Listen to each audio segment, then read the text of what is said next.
আসসালামু আলাইকুম। টুনা মাছ নিয়ে নিয়েছি। টুনা মাছ রান্না করার জন্য প্রথমে মাছগুলো ভেজে নিব এবং ভাজার জন্য সর্বপ্রথম হলুদ মরিচ লবণ দিয়ে মাছগুলোকে ভালোভাবে মাখিয়ে নিচ্ছি।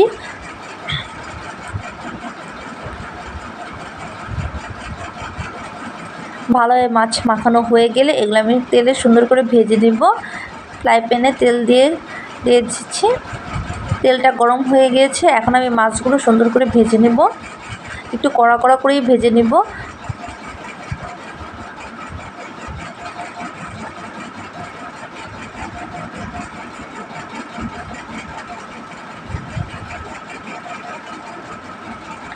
আমার মাছগুলো ভাজা দেখেছেন কীভাবে আমি ভেজে দিয়েছি। আমি একটু লাল লাল করে ভেজে নিয়েছি। আপনারা চাইলে একটু কমও ভাজতে পারেন বা একটু বেশিও ভাজতে পারেন, বাট আমি একটু যেহেতু এটা ভুনা করব তার জন্য একটু লাল লাল করে ভেজে নিয়েছি।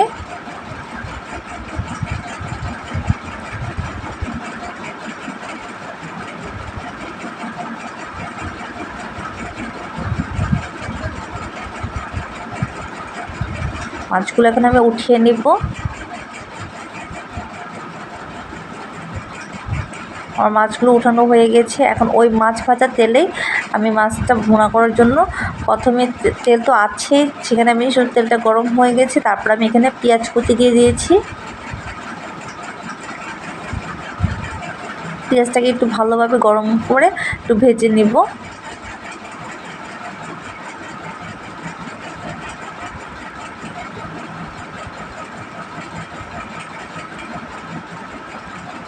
তারপর আমি এখানে দিয়ে দেব স্বাদ মতো লবণ।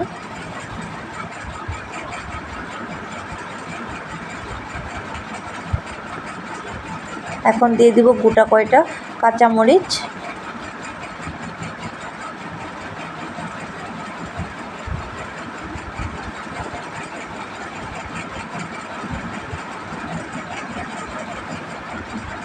এরপর আমি এখানে আদা রসুন বাটা দিয়ে দিব। আদা রসুনটা তেলের মধ্যে ভালো করে ভেজে নিতে হবে,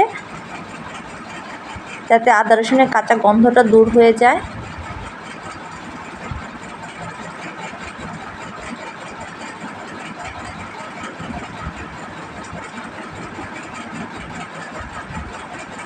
আমি এখন দিয়ে দেব হলুদ গুঁড়ো, মরিচ গুঁড়ো, ধনিয়া গুঁড়ো। এখন আমি এগুলো ভালোভাবে মিশিয়ে নিব।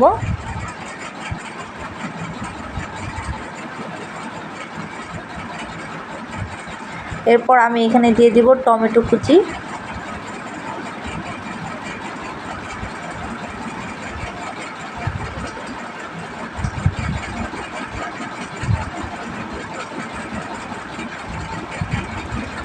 টমেটোটা একটু সিদ্ধ হওয়ার জন্য আমি এখানে একটু পানি দিয়ে দিব।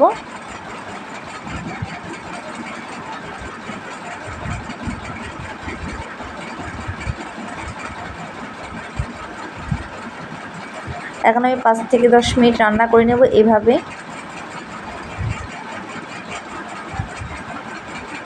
যখন টমেটোটা একটু গলা গলা হয়ে যাবে, দেখতে পাচ্ছেন,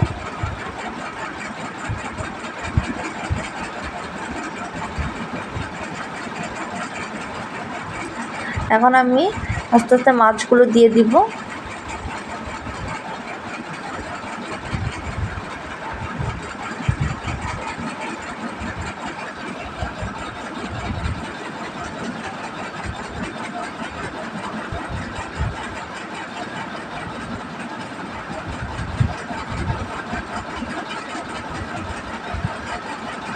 টুনা মাছটা এবার ভুনা করলে খেতে অনেক মজা লাগে।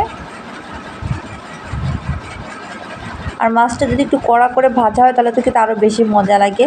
আর টুনা মাছটা এমনিই যারা পছন্দ করে তারা জানে যে টুনা মাছের মাংসটা আসলে অনেক মজা, একদম মাছটা খেতে একদম মাংসের মতো মনে হয়।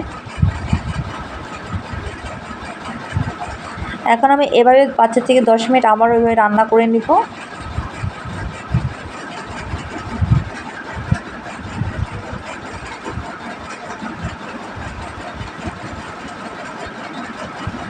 এখন আমি ধনেপাতা কুচি দিয়ে দেব। আমার মাছ রান্না হয়ে গেছে, দেখতে পাচ্ছেন অসম্ভব সুন্দর হয়েছে এবং খেতেও খুবই মজা হয়েছে। আপনারা যারা টুনা মাছ রান্না করতে পারে না তারা আমার এই ভিডিও থেকে অবশ্যই রান্নাটা দেখে নেবেন। আর যদি ভালো লাগে ভিডিওটা অবশ্যই লাইক ও সাবস্ক্রাইব করে দিবেন। সবাই ভালো থাকবেন। আজকের মতো এই পর্যন্তই। আল্লাহ হাফেজ।